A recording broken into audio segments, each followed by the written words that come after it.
So we just left Whistler Crankworks, and we had one day at home, and I think Aylan needed it like 2 or 3 days at home because she's still packing her bags in my van on the way to the airport. So it's time for some American jank. Introducing episode 5. We're in Truckee, California. Today we went on a bike ride with the guys from Cycle Path, which is the oldest dealer of Rocky Mountain in the States. We're having a barbecue here in Truckee. Lake Tahoe is just down the road. This week we're planning on having a heavy, thick layer of dust covering our teeth.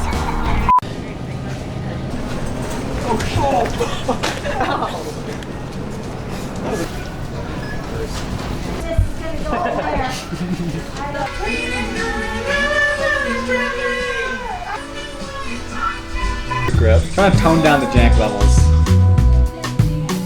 Fading into the foam because it hurts. There's broken bones in here, so that hurts. And then thickening this up because there's broken bones in this one. So we're here at Truckee Bike Park. The enduro setup's a little soft for the dirt jumps and the slalom track. So the pro tip when you're here at Truckee is to dial in your Fox suspension by taking your high speed and low speed and just closing it all the way.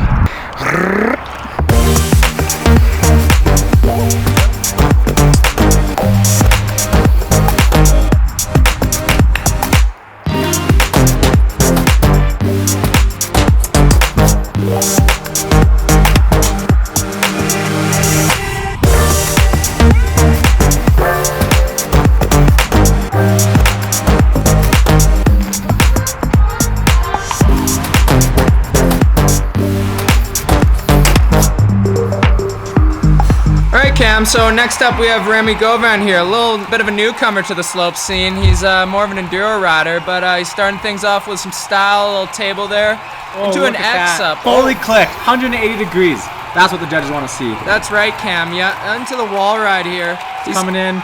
He's pedaling quite a lot. Oh, no-hander! No-hander. Wow. Take both hands off there. Coming in for the flat drop again, and an X up. Wow. Normally we see guys do a flat drop flip, but he's really sticking with the X up. Oh yeah, you can see here, Cam, he's just having a lot of fun. What? He knows he's not in it for the win with guys like Emil and Brett Reeder on this course. He's got things to clean up for run number 2. This is the shakedown in Northstar, and we're sessioning this one jump, and we're blowing up this one corner.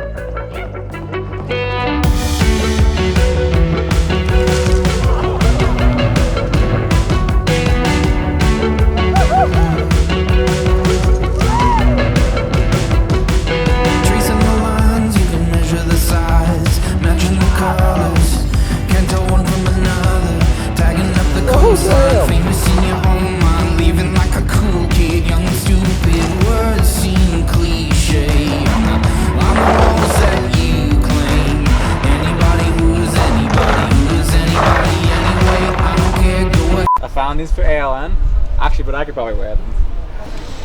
They fit me. They'd fit you for sure. You could share them with Aylan. This is trendy.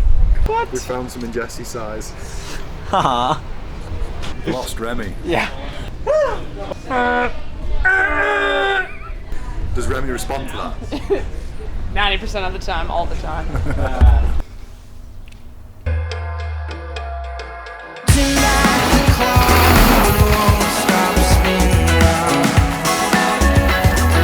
Riding in the dust is pretty big here. You gotta ride the back of the bike a little more and can't trust everything, but sometimes the rut's good and you can press into it, and sometimes you just gotta be off the back, steering with the hips a little more. It can be like super overwhelming to try and pick a line. People are stopping, people are looking, and I think there's like kind of 2 ways to approach this race. Like you can either like be super precise with your line and like kind of memorize them and really like go for specific lines, or you can be more like kind of going with your instinct and where kind of the flow takes you. As we look at our current radar, we do see a little bit of Jank here moving in from the west, and that's going to bring us afternoon. Jank. We will see it start to get worse before it gets better.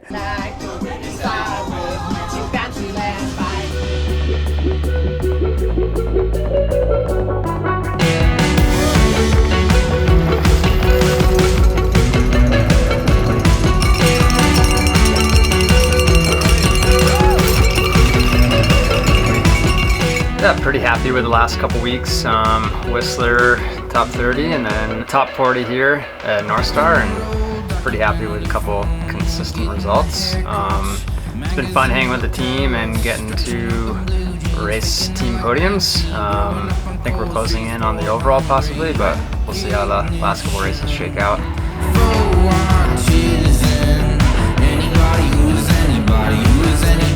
Heather here from WTB, here to cheer on our favorite Rocky Mountain riders.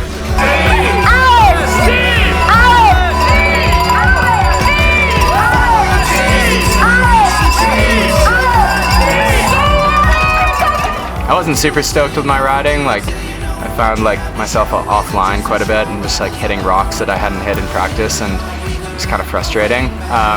And the times were so tight, so I'd finish a stage and I would see that, you know, I was like on the same second as like 3 guys in front of me, so I was like, okay, I can totally get those guys. And then pretty solid for the overall. I think I'll definitely like maintain my position in the overall, and or maybe even move up a position, but definitely wanting to not fall down. I'm pretty happy with where I am right now, is in 7th, and definitely would like to maintain that after Zermatt. So altitude with the heat, the loose conditions, it was really a challenging weekend.